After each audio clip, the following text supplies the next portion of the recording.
Hey everybody, this is Eli with Mojo2112 and welcome to the channel. Today I want to talk about a watch that has really won its way into my heart and has become one of my favorite daily pieces. And this is the Omega Seamaster 300, and this one happens to be the mid-size variant. We're going to jump into some specs first, and then I want to get into why I love this watch so much and what makes it such an icon.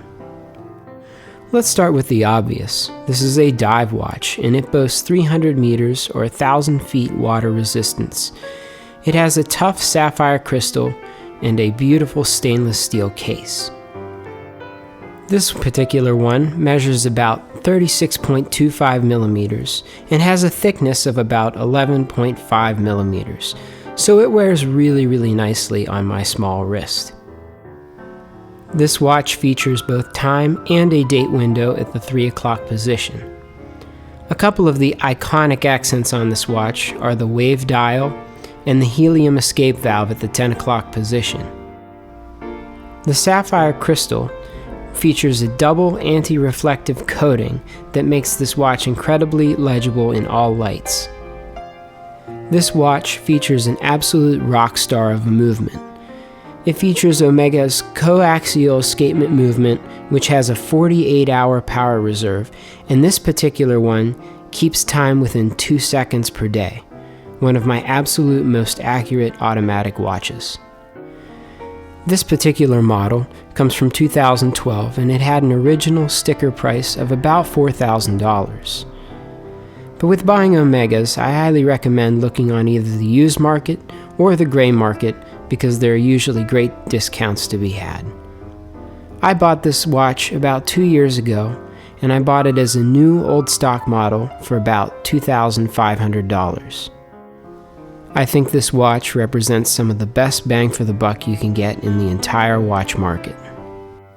The packaging for this watch is absolutely phenomenal.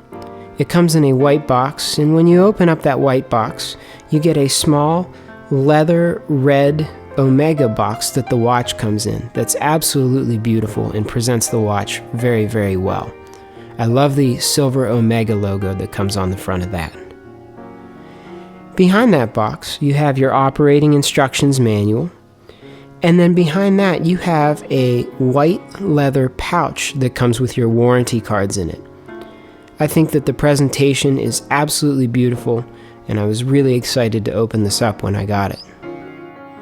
My first impression of this watch when I first saw it was that it was of course beautiful, but I also thought it looked incredibly small.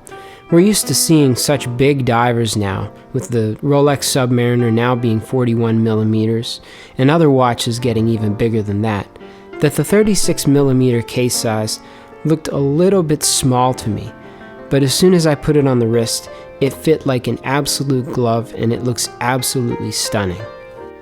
Some folks might argue that this watch is just a little small for men, but I disagree. I think it's unobtrusive, it wears comfortably, and has somewhat of an elegant class to it. This is not the fanciest or most expensive watch in my collection, but I do have to say I think it's the watch I wear the most. It's the one that every morning when I wake up and I head to my watch box, it's the easiest one to just throw on the wrist. And while I don't abuse it, I also don't have to worry about it. I know it's tough, I know it's durable, and I can wear it with pretty much anything. The Omega Seamaster is charming and unique in its own right. The helium escape valve and the wave dial add beautiful character to the watch, as does the shape around the bezel. I also love the seahorse that's engraved on the case back. It also gives it great character. The refinement of this watch is absolutely outstanding. It is one of the most solid and robust pieces I've ever put on, and I don't feel like I ever have to worry about it. The bracelet is outstanding as well. It shows great detail between the polished and brushed parts of the center links, and it fits like a glove around my wrist. It's one of the most comfortable bracelets I've ever worn. Also, the clasp, though it's simple, is extremely easy to use and holds extremely well. If I had any gripes about the watch, I'm not the hugest fan of the diver's extension. The one on the Rolex glide lock system is much more user-friendly, and the Omega only allows for one large incremental adjustment. I also find that the bezel can be a little bit challenging to turn.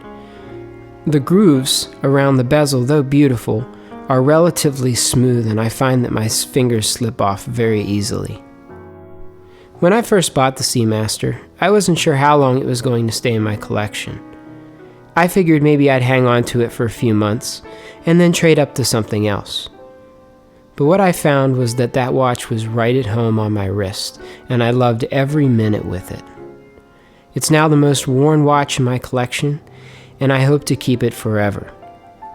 If you haven't tried the Omega Seamaster, or you don't have one in your collection yet, I highly recommend going and trying one on, whether it's the mid-size or the full-size. I think the bang for the buck is some of the best bang for the buck you can possibly get in the industry, and I think it'll find a nice permanent spot in your collection too. Thanks for tuning in today. If you don't mind clicking that like button and subscribing, that really helps me out. And stay tuned for more videos. Thanks a lot and take care.